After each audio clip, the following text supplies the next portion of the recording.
Sabi po ng propetang si Elias, sinabi niya, hanggang kailan kayo mag-aalinlangan? Kung ang Diyos, kung si Yahweh ang Diyos, sundin ninyo siya. Amen.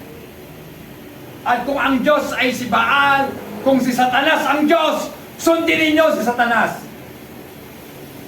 Mamili kayo kung sino ang susundin nyo. At titiyakin ko sa inyo, si Satanas ngayon walang ipinagbabawal. Gawin ninyo kung ano ang gusto nyong gawin. Kaya maraming tao gustong maging Diyos si Satanas. Dahil ang Diyos na totoo, mayroong mga bagay na ayaw niyang ipagawa sa atin. Amen. Dahil hindi ka pwedeng maglingkod sa dalawang Diyos. Amen. Diba?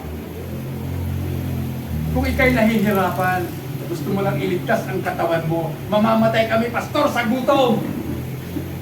Sino sabi na mamamatay ka sa gutom? Nagtitiwala ka ba sa Diyos? Mamamatay ka sa gutom kung hindi ka naniniwala sa Diyos na totoo. Amen. Pero si Satan sinasabi sa iyo, mamamatay ka na.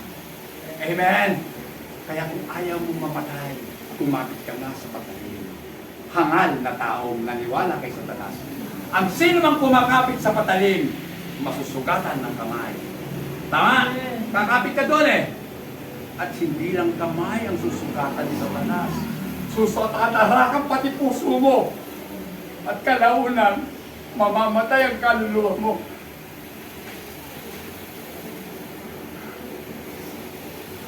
Ang daming tao nadadaya ng kaaway dahil sa sobrang kahirapan ng buhay. Kapatid ko, sinasabi ko sa iyo ang katotohanan. Walang taong na kay Kristo ang mamamatay sa gutom. Tandaan mo, sabi ng Panginoon, kung ang mga ibon pinakakain ko, hindi naman sila nagtatanim. Totoo naman, di ba? Hindi sila nagtatanim. Pero ang mga ibon, lumilipad, naghahanap. At ang sabi ng Panginoon, lahat ng naghahanap, makasusumpong. Amen! Amen! Hallelujah! Bakit di natin hanapin ang nag-iisang Diyos na totoo?